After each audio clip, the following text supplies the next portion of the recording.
여러분 잠깐만요. 지금 당장 미역국 끓이러 가시려던 분들 딱 멈춰주세요. 혹시 미역국을 물에 그냥 팔팔 끓여서 드시고 계신 건 아니죠? 아니면 미역을 찬물에 5분 정도만 불려서 바로 요리하고 계시는 건 아니고요? 만약 그렇다면 지금까지 여러분은 미역국의 진짜 효능을 절반도 못 받으셨을 거예요. 아니, 어쩌면 건강에 도움이 되기는커녕 오히려 몸에 무리를 주고 계셨을지도 모르거든요. 네, 안녕하세요 여러분. 오늘은 정말 중요한 이야기를 해드리려고 합니다. 미역국, 우리가 생일날마다 먹고 산후조리할 때 먹고 몸이 안 좋을 때마다 찾는 그 미역국 말이에요. 그런데 말이에요, 대부분의 분들이 미역국을 잘못 끓이고 계시더라고요. 특히 50대, 60대 분들께서 건강을 위해서 열심히 미역국을 드시는데 정작 제대로 된 방법을 모르시는 경우가 너무 많아요. 오늘 제가 알려드릴 방법대로만 하신다면 지금까지 드시던 미역국보다 몇 배는 더 건강에 도움이 되실 거예요. 그러니까 끝까지 집중해서 들어보세요. 왜 중장년층에게 미역국이 중요할까요? 먼저 미역이 우리 몸에 어떤 도움을 주는지부터 말씀드릴게요. 미역에는 요오드라는 성분이 풍부하게 들어있어요. 이 요오드가 바로 갑상선 건강에 필수적인 성분이거든요.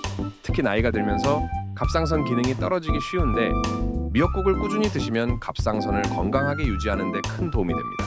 그리고 미역에는 알긴산이라는 식이섬유가 들어있어요. 이게 뭐냐면 혈중 콜레스테롤을 낮춰주고 혈당 조절에도 도움을 주는 성분이에요. 당뇨나 고혈압으로 고생하시는 분들께는 정말 좋은 식품이죠. 또한 미역에는 칼슘과 철분도 풍부해요. 골다공증 예방에도 좋고 빈혈 예방에도 효과적이거든요. 특히 여성분들은 폐경 이후에 철분과 칼슘이 많이 필요한데 미역국이 정말 좋은 공급원이 될 수 있어요.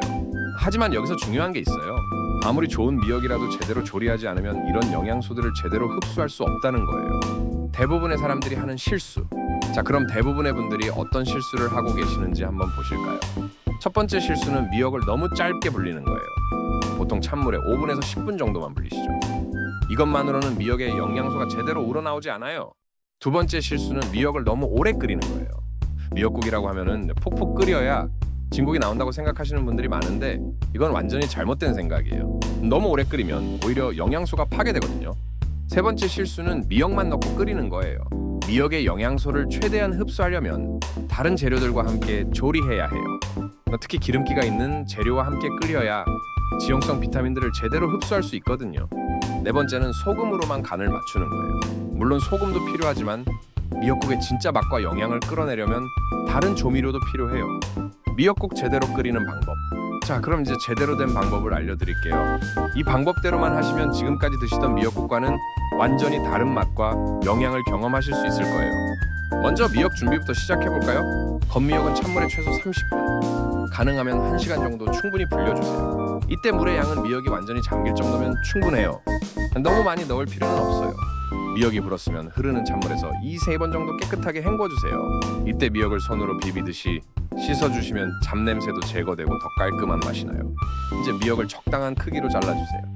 너무 길게 자르면 먹기 불편하고 너무 짧게 자르면 미역의 식감이 살지 않아요. 대략 3~4cm 정도가 적당해요. 자, 여기서부터가 중요한 포인트예요. 팬에 참기름을 두르고 중간 불에서 미역을 볶아주세요.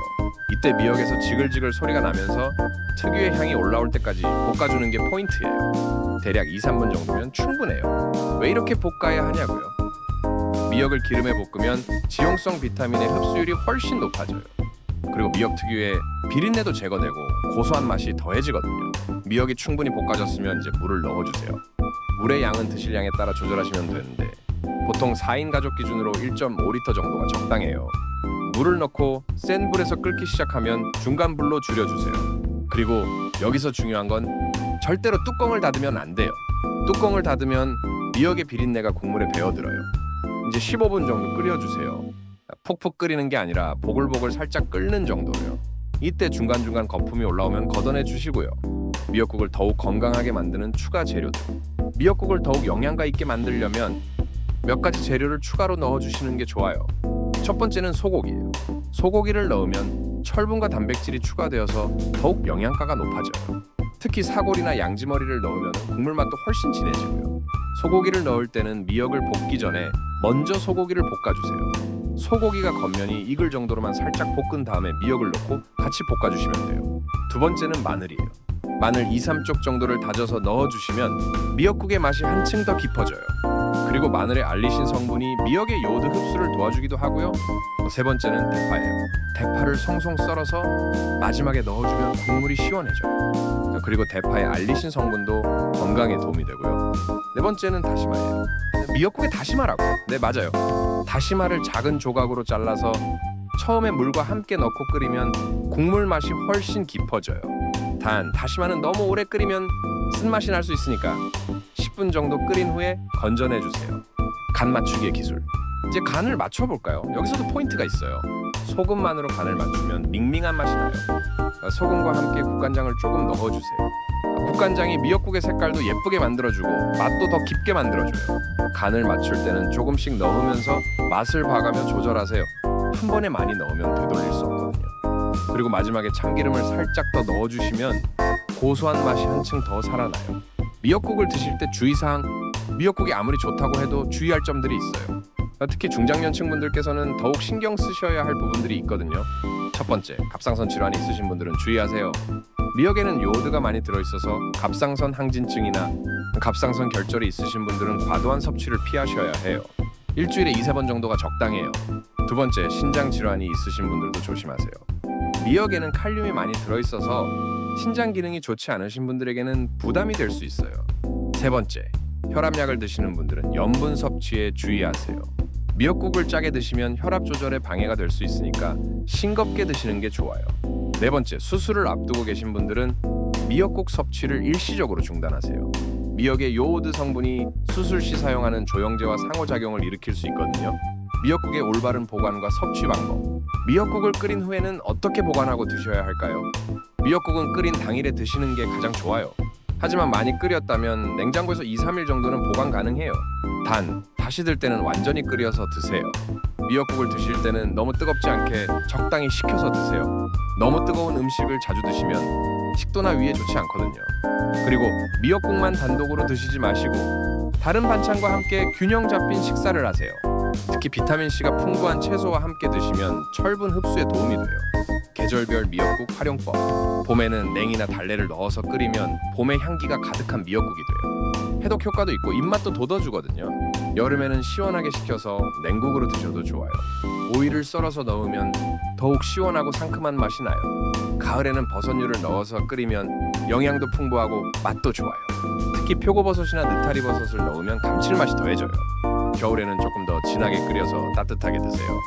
생강을 조금 넣어주시면 몸을 따뜻하게 해줘서 겨울철 건강 관리에 도움이 돼요. 미역국과 함께 먹으면 좋은 음식들. 미역국의 효과를 더욱 높이려면 함께 먹는 음식도 중요해요. 비타민C가 풍부한 브로콜리나 파프리카 같은 채소와 함께 드시면 철분 흡수가 더 잘 돼요. 칼슘 흡수를 돕는 마그네슘이 풍부한 견과류도 좋은 조합이에요. 호두나 아몬드를 간식으로 드시면 좋겠네요. 그리고 단백질이 풍부한 두부나 계란과 함께 드시면 더욱 균형 잡힌 영양소를 섭취할 수 있어요. 마무리하면 여러분, 오늘 제가 알려드린 방법대로 미역국을 끓여보세요. 지금까지 드시던 미역국과는 정말 다른 맛과 영양을 경험하실 수 있을 거예요. 특히 중장년층 분들께는 미역국이 정말 좋은 건강 음식이에요. 갑상선 건강도 챙기고 골다공증도 예방하고 혈관 건강에도 도움이 되거든요. 하지만 꼭 기억하세요. 아무리 좋은 음식도 제대로 조리해서 적당량 드셔야 진짜 효과를 볼 수 있다는 걸요. 미역은 충분히 불리고 기름에 볶아서 끓이고 적당한 간을 맞춰서 드세요. 그리고 본인의 건강 상태에 따라 섭취량을 조절하시고요. 건강한 미역국으로 더욱 건강한 하루하루 보내세요. 오늘도 영상 시청해 주셔서 감사합니다.